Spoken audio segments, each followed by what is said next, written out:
विकसित भारत बनाने के लिए हम सबके स्तर पर क्या प्रयास होना चाहिए, यह आज के अवसर पर आत्मावलोकन की आवश्यकता है।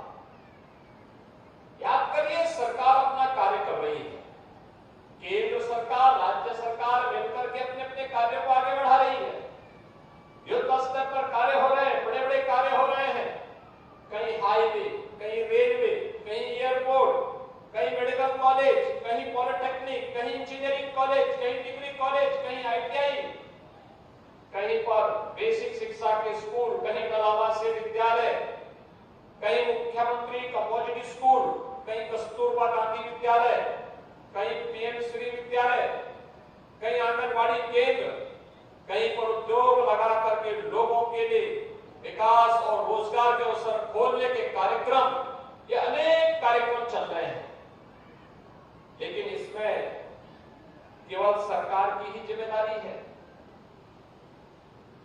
हमारे स्थानीय निकाय की समितियों का, ग्राम पंचायतों की और आम नागरिकों की क्या भूमिका इसमें हो सकती है, यह आज हम सब के लिए एक विचारणीय प्रश्न होना चाहिए।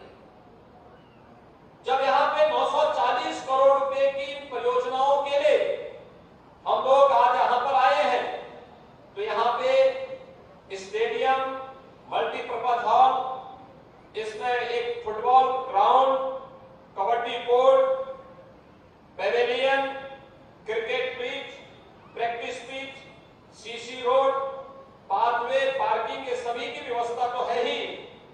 साथ साथ यहां पर अन्य तमाम कार्यक्रम चल रहे हैं।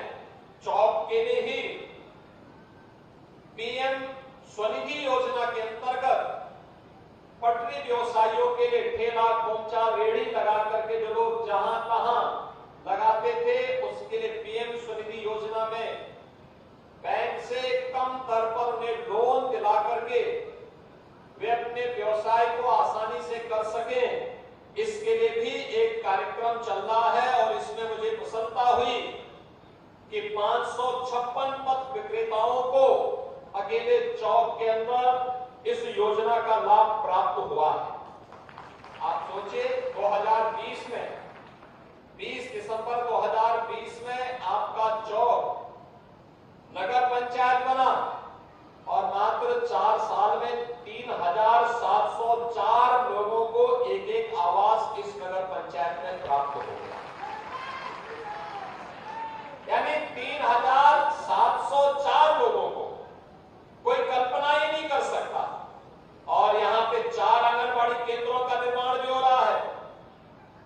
चौक समेत आसपास के जो भी गांव नगर पंचायत में आए हैं, इनमें भी विकास के कार्य तेजी के साथ आगे बढ़ाने का कार्य हो रहा है।